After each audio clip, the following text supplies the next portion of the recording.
Good morning, first years. So here we are going to start our new system, anatomy and physiology of a new system, that is the respiratory system. So respiratory system के बारे में आप लोग बहुत अच्छे से जानते हैं. यहाँ पे एक डायग्राम दिया हुआ है सिंपल से respiratory system से. So it starts from the nose and the mouth, है ना. पोस्टीरियरली आपका pharynx है, उसके बाद फिर वो larynx में जाता है. larynx फिर आपका trachea होता है. ट्रैकिया जो है फिर डिवाइड होकर आपके ब्रोंकस बनते हैं बेटा, है ना. और ब्रोंकियल्स जो है वो ब्रोंक्यूल्स में डिवाइड हो जाते हैं. और अंदर जाने के बाद वो बहुत सारे आपके रेस्पिरेटरी ब्रोंक्यूल्स में फिर क्या होता है, वो डिवाइड होता है. देयर आर 2 लंग्स हैं, है ना. 2 लंग्स के बारे में हम लोग पढ़ेंगे. लंग्स की outer covering is there, that is called the pleura, है ना. और लंग्स जो है रेस्ट करता है, दैट इज़ दी रेस्पिरेटरी जो मसल है आपका, एक important muscle, that is the diaphragm है. एंटीरियर जो थोरेसिक कैविटी है वो बनती है आपके रिब्स से और आपका इंटरकोस्टल मसल से. और बहुत number of structures are there. So हम लोग उसको 1 बाय 1 डिटेल में रेस्पिरेटरी सिस्टम हम लोग यहाँ पर डील करेंगे. So respiratory system introduction is there. So structure and function of the respiratory system. So the cell of the body need energy for all their metabolic activities. Most of this energy is derived from the chemical reaction which can takes place only in the presence of oxygen. So हमारा जो body का structure और function है उसको perform करने के लिए आपको एनर्जी चाहिए होता है.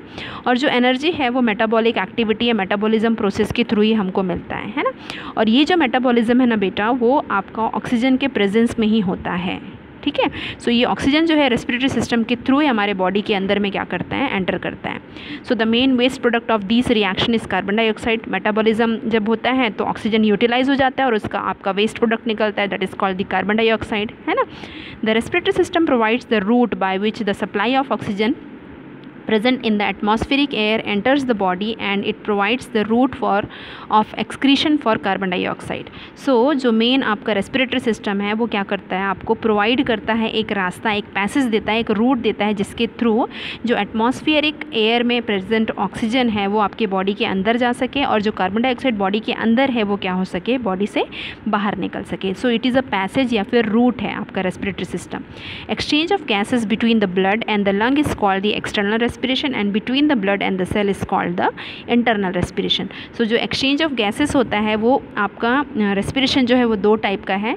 So एक होता है बेटा आपका lungs और blood के बीच में जब हम inhale करते हैं और हमारे lungs में air गया और वहाँ पर से फिर आपके alveoli में से आपके ऑक्सीजन को ट्रैप कर लेते हैं blood vessels जो आपके कहाँ से आए हैं, हार्ट से आए हैं, है ना. सो यहाँ पर जो एक्सचेंज हो रहा है एल्वुलर स्पेसिस के पास लंग में, that is called the external respiration.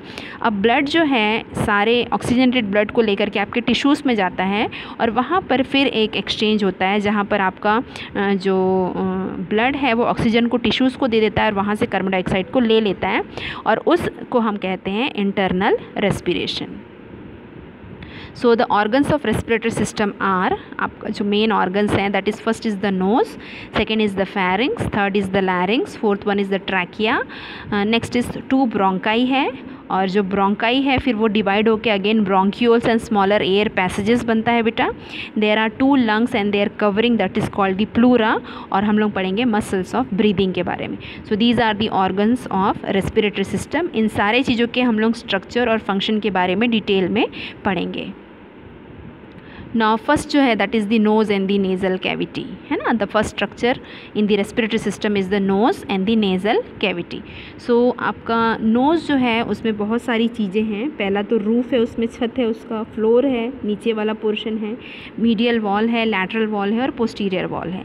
सो जो रूफ है that is made up of cribriform plate of the ethmoid, sphenoid, frontal and the nasal bone. So roof जो बनता है नोज़ का, ये आपका जो स्कल बोन है ना, ethmoid bone, sphenoid bone, frontal bone है, उससे बनता है इसका रूफ. वहाँ पर एक क्रिब्रिफ्रॉम प्लेट होता है, हम लोग डायग्राम में देखेंगे तब समझ में आएगा आप लोगों को. सो एथमॉइड बोन का cribriform plate, sphenoid bone, frontal bone और नोज़ का एक नेज़ल बोन होता है, उससे रूफ का फॉर्मेशन होता है. सो जो फ्लोर है बेटा वो बनता है आपका जो नीचे वाला पोर्शन है, फ्लोर जो है नोज़ का, that is made up of hard palate and the soft palette, that is the involuntary muscle, है ना. सो हार्ड पैलेट थोड़ा सा हार्ड होता है, उसके जस्ट पीछे जो होता है that is the soft palate. Now nose का मीडियल वॉल जो बनता है that is called the septum. Now जो लैटरल वॉल बनता है नोज़ का that is made up of maxilla and the ethmoid, and the posterior wall जो है वो बनता है, पोस्टीरियर का जो वॉल है that is made up of pharynx. So आपका रूफ है, फ्लोर है, मीडियल वॉल है, लैटरल वॉल है और पोस्टीरियर वॉल है नोज़ में। The nose is lined with very vascular ciliated columnar epithelium that is ciliated mucous membrane which contains mucus secreting goblet cell. So nose की जो inner lining होती है वो होती है सीलिएटेड कॉलमनर एपिथेलियम की, और सीलिएटेड म्यूकस मेम्ब्रेन भी हम लोग बोल सकते हैं। और इस सीलिएटेड म्यूकस मेम्ब्रेन में एग्जैक्टली गॉबलेट सेल्स प्रेजेंट होते हैं, और गॉबलेट सेल जो है वो म्यूकस को सिक्रीट करते हैं, और साथ में यहाँ पर आपका सीलिएटेड एपिथेलियम भी है, ठीक है। सो म्यूकस सिक्रीटिंग जो ग्लैंड है, एपिथेलियल सेल जो है सीलिएटेड टाइप का, वो आपका नोज़ का लाइनिंग बनाता है। Now anterior nares are opening from the exterior to the nasal cavity and the posterior nares from the nasal cavity to pharynx. So anterior nares जो opening होती है उसको हम लोग एंटीरियर नायर भी बोलते हैं या फिर नॉस्ट्रल भी बोलते हैं, जो नेजल कैविटी से बाहर की ओर ओपन होता है। और वैसे ही दो ओपनिंग है आपके, पोस्टीरियर नायर है, पोस्टीरियर नॉस्ट्रल जिसको हम लोग बोलते हैं, जो कि नेजल कैविटी को फेरिंग्स में क्या करता है, ओपन करता है। Now about the paranasal sinuses. So this is the structure of nose, ठीक है। इसको हम लोग देख लेते हैं, पहले देख लेते हैं इसको। सो बेटा यहाँ पर आप लोग जब ध्यान से देखेंगे डायग्राम को, तो यहाँ पर देखिए आपका ये टर्बिनेट्स आपको नोज़ के अंदर में दिखाई दे रहे हैं ना, आपका टर्बिनेट्स है वॉल का। उसके बाद ये देखिए आपको ऑल्फैक्टरी रिसेप्टर्स यहाँ पर है जो नोज़ से ऑल्फैक्टरी सेंसेशन को लेकर के जाता है। सो नर्व जो है यहाँ से नीचे की ओर आई है, आपके बोन से नीचे की ओर, एथमॉइड बोन है ना। और यही एथमॉइड बोन के बोन में स्मॉल स्मॉल ओपनिंग्स होती है जिसके थ्रू आपका ऑल्फैक्टरी रिसेप्टर्स जो है वो नोज़ की म्यूकस मेम्ब्रेन में आता है। सो उसी प्लेट को जिसमें स्मॉल ओपनिंग है that is called the cribriform plate, मैंने बताया था आप लोगों को, है ना। सो आपका sphenoid bone, ethmoid bone, frontal bone, that one is the nasal bone जो है, उससे क्या होता है आपका नोज़ का फॉर्मेशन होता है। ये जो है नोज़ की ओपनिंग है जिसको हम लोग एंटीरियर नायर बोलते हैं, और ये जो है नोज़ का पोस्टीरियर ओपनिंग है जिसको हम लोग पोस्टीरियर नायर बोलते हैं, ठीक है। सो आपका नोज़ का जो एंटीरियर ओपनिंग है वो बाहर एटमॉस्फेयर में ओपन होता है, और नोज़ का जो पोस्टीरियर ओपनिंग है वो फेरिंग्स में क्या होता है, ओपन होता है, ठीक है। सो इसमें एक रूफ है, इसमें फ्लोर है, इसमें साइड वॉल्स भी हैं, और बीच में क्या होता है, एक नेज़ल सेप्टम इज़ प्रेजेंट, ठीक है। सो ये हमने पढ़ा आपका नोज़ का स्ट्रक्चर के बारे में। Now studying about the paranasal sinuses के बारे में, नोज़ में जो होता है। So paranasal sinuses are cavities in the bones of the face and the cranium containing the air. So आपका फेस का और क्रेनियम का जो बोन है वहाँ पर आपका बोन की कैविटीज़ होती है ना, बोन है आपका, और बोन में अंदर कैविटीज़ होती हैं जो एयर कंटेन करता है ना, that is called the paranasal sinuses. They are lined with the mucus membrane continuous with the nasal cavity. So nasal cavity में जो म्यूकस मेम्ब्रेन होता है सेम उसी चीज़ से लाइंड होता है आपका पैरानेजल साइनसेस भी। This helps in speech and lightens the skull also. The nasolacrimal duct extend from the nose to the conjunctival sac of the eyes and helps to drain the tears. The main sinuses are, 4 main sinuses are there, that is the maxillary sinus, frontal sinus, ethmoidal sinus and the sphenoidal sinus. So exactly जो bone में जो cavities है, जैसे कि आपका maxillary sinus maxillary bone में है, frontal sinus frontal bone में है, एथमॉइडल साइनस जो है एथमॉइडल बोन में है, और स्फिनॉइडल साइनस जो है वो स्फिनॉइडल बोन में है, ठीक है। बट ये सारे के सारे जो हैं ओपन होते हैं आपके नेज़ल कैविटी के अंदर में। सो जो ओपनिंग है इसके अंदर में है, और एग्जैक्टली आपका म्यूकस मेम्ब्रेन जो लाइन करता है किसको, नोज़ के म्यूकस मेम्ब्रेन जो है वही कंटिन्यू होते हैं, क्योंकि ओपनिंग यहाँ है तो उसी ओपनिंग के थ्रू कंटिन्यू करते हैं आपके साइनसेस को भी। जो पैरानेजल साइनसेस होते हैं उसका मेन जो फंक्शन होता है दैट इज़ ये हेल्प करते हैं हमको स्पीच में, और स्कल का वेट को क्या करते हैं, ये लाइटन करते हैं, ठीक है, लाइट करते हैं स्कल का वेट को। और ऑल्सो नेज़ोलैक्राइमल डक्ट इसमें प्रेजेंट होता है। नेज़ोलैक्राइमल डक्ट आप जानते हैं जो कि आपके कंजक्टाइवा, आई से कंजक्टाइवल सैक से नोज़ में ही क्या होता है बेटा, ड्रेन होता है। जब भी आँख में कभी दवाई डली होगी तो आप लोगों को नाक में या फिर आपके फेरिंग्स में पोस्टीरियर कड़वा कड़वा लगा होगा। सो आपके नेज़ोलैक्राइमल डक्ट के थ्रू जो टीयर है, एक्सेस जो टीयर है वो आपके नेज़ोलैक्राइमल डक्ट के थ्रू नोज़ में क्या हो जाता है, ड्रेन हो जाता है, ठीक है। So these are about the paranasal sinuses. हम लोग 4 साइनसेस के बारे में यहाँ देखें, that is the maxillary sinus है, फ्रंटल साइनस है, ethmoidal sinus and the sphenoidal sinus. So first जो दिया है that is the maxillary sinus. Maxillary sinus are located under the eye. Second जो sinus है that is frontal sinus are above the eye, and ethmoidal sinus are between the eyes, and the spondylal sinus are behind the eyes. So diagram में हम लोग देखते हैं, यहाँ पर देखिए आपका आइस के अबो में है फ्रंटल साइनस, दिखा आप लोगों को, है ना. आइस के नीचे में देखेंगे आप लोग that is the maxillary sinus है ना. नोज़ के ऊपर में दिख रहा है आपको एथमॉइडल साइनस, और नोज़ के साइड्स में आपको दिख रहा है नोज़ के ऊपर है आपका स्फिनॉइड साइनस, और नोज़ के साइड में आपको दिख रहा है एथमॉइडल साइनस. सो ये है आपका sinuses, paranasal sinuses, that exactly आपका जो फेस का और जो क्रेनियम का जो बोन है उसमें खाली एयर सैक्स रहते हैं आपके बोन के अंदर में, और इन सब की ओपनिंग जो होती है बेटा कहाँ पर होती है, नोज़ में होती है. And this are called the paranasal sinuses. Exactly ये स्पीच में हेल्प करते हैं, बात करने में हेल्प करते हैं, एग्जैक्टली रेजोनेंस हमको देते हैं, और एग्जैक्टली ये हेल्प करते हैं आपको स्कल का वेट को लाइट करने के लिए. ठीक है. So this is about the paranasal sinuses. Now next है आपका function of nose. So the respiratory function of the nose is the first of the respiratory passage through which the inspired air passes. The function of the nose is to begin the process by which the air is warmed, moistened and filtered. So main जो respiratory function है nose का, ये एक first passage way है, gate बोल सकते हैं, दरवाज़ा खुल रहा है जहाँ से एयर जो है वो अंदर जा रही है. सो आपका फर्स्ट एंट्री देता है इंस्पायर्ड एयर को, और एग्जैक्टली नोज़ जो है वो आपका एयर को क्या करता है, 3 टास्क परफॉर्म करता है. फर्स्ट क्या करता है बेटा, वार्मिंग करता है, फिल्टर करता है, क्लीनिंग करता है और ह्यूमिडिफिकेशन करता है. So what is warming function? This is due to immense vascularity of the mucosa, क्योंकि नोज़ का वैस्कुलर सिस्टम बहुत रिच ब्लड सप्लाई यहाँ पर होता है. सो ब्लड जो है हीट को सर्कुलेट करता है, आपको पता है ना. सो उसके कारण आपका जो नोज़ का ब्लड सप्लाई है वो कैसा होता है, ज़्यादा होता है, जिसके कारण से वार्म करने का काम करता है एयर को. ठीक है. नाउ नेक्स्ट आपका फिल्टरिंग एंड क्लीनिंग करता है. सो कैसे करता है ये? सो आपको पता है क्योंकि ये म्यूकस मेम्ब्रेन से लाइंड है, सो म्यूकस प्रोड्यूस होता है नोज़ में. सो भी जो भी हम एयर इनहेल कर रहे हैं उसमें स्मॉलर पार्टिकल जो डस्ट के हैं या माइक्रोब्स के हैं, they settle and adhere to the mucus. Mucus में सेटल हो जाते हैं और एडहेयर हो जाते हैं. Now next is the humidification. So as air travel over the moist mucosa it gets saturated with the water vapour. So आपका जैसे ही म्यूकोसा से ट्रैवल, मॉइस्ट म्यूकोसा से जब ट्रैवल करता है हमारा एयर, सो उसमें जो वाटर वेपर है, म्यूकस में जो वाटर वेपर है, उससे हमारा जो एयर है जिसको हम इनहेल कर रहे हैं वो क्या हो जाता है, ह्यूमिडिफाई हो जाता है. सो नोज़ का जो मेन फंक्शन है दैट इज़ फर्स्ट एंट्री देता है एयर को. नाउ मेजर जो function that is the air को वार्म करता है, फिल्टर और क्लीन करता है, नाउ ह्यूमिडिफिकेशन करता है. एक सबसे इंपॉर्टेंट फंक्शन है नोज़ का that is the olfactory function of the nose. So what is this olfactory function, यहाँ पे हम लोग देखेंगे.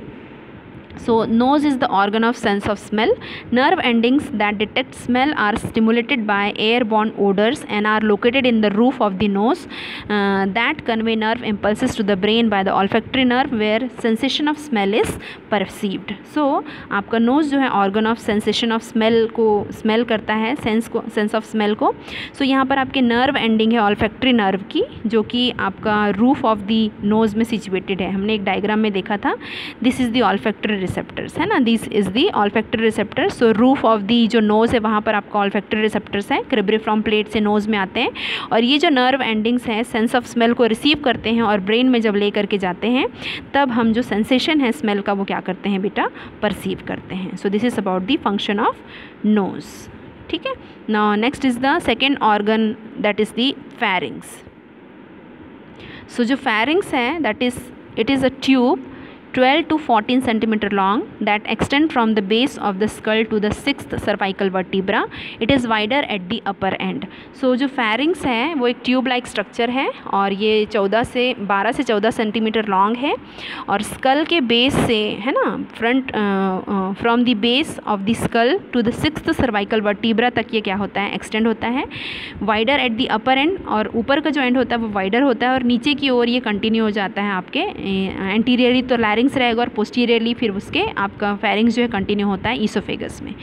Now for descriptive purpose pharynx is divided into 3 parts, that is the nasopharynx behind the nose to above the level of soft palette.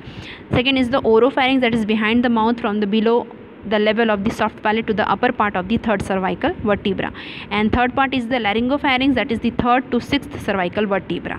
So हम लोग diagram में देखेंगे आपका स्ट्रक्चर को. Then structure of the pharynx जो है that is the pharynx is composed of 3 layer of tissue. Pharynx में 3 layer में टिश्यू प्रेजेंट है, that is first is the mucus membrane lining ciliated columnar epithelium in the nasopharynx and stratified squamous epithelium in the oropharynx and the laryngopharynx. So main जो lining होती है, inner जो lining होती है, that is the mucus membrane की lining है, और जो नेजोफेरिंग्स वाला पार्ट है उसमें सिलिएटेड कॉलमनर इपिथीलियम होता है, और जो ओरोफेरिंग्स और लैरिंगोफेरिंग्स होता है वहाँ पे स्ट्रेटिफाइड स्क्वेमस इपिथीलियम होता है। Now fibrous tissue that is thicker in the nasopharynx, जो फाइब्रस टिश्यू होता है नेजोफेरिंग्स में वो थिक होता है।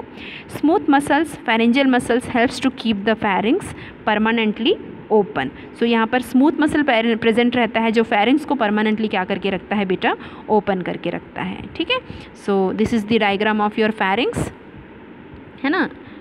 नोज़ दिख रहा है आपको, नेज़ल कैविटी दिख रहा है, और आपका पैलेट भी देख लीजिए, आपका हार्ड पैलेट इज़ देयर, है ना, और सॉफ्ट पैलेट दिखाई दे रहा है। सो सॉफ्ट पैलेट की तरफ से ही जो पोर्शन कंटिन्यू होता है दैट इज़ योर फेरिंग्स वाला पोर्शन है ना, जो कि 3 कलर से डिनोट किया गया है, ग्रीन, येलो एंड ब्लू, है ना। सो ये है आपका नेज़ोफेरिंग्स, ओरोफेरिंग्स, और ये है हमारा लैरिंग्स, वॉइस बॉक्स, है ना। लैरिंग्स के पीछे है that is called the laryngopharynx या फिर हाइपोफेरिंग्स कहलाता है। ठीक है, so this is the structure of your pharynx. Nose के बाद है फेरिंग्स। फेरिंग्स जो है 3 पार्ट में है। नोज़ के पीछे जो है that is the nasopharynx, oral cavity के पीछे जो है दैट इज़ ओरोफेरिंग्स, और लैरिंग्स के पीछे होने के कारण ये लैरिंगोफेरिंग्स या फिर हाइपोफेरिंग्स कहलाता है। Now blood supply to the pharynx, facial artery है and facial and internal jugular vein. So ये जो आर्टरी है ब्लड सप्लाई देती है। नाउ नर्व सप्लाई जो है वो 2 से मिलता है, that is parasympathetic and sympathetic. तो पैरासिम्पैथेटिक जो supply that is vagus and glossopharyngeal nerve से मिलता है, और जो सिंपैथेटिक सप्लाई है that is superior cervical ganglia से मिलता है।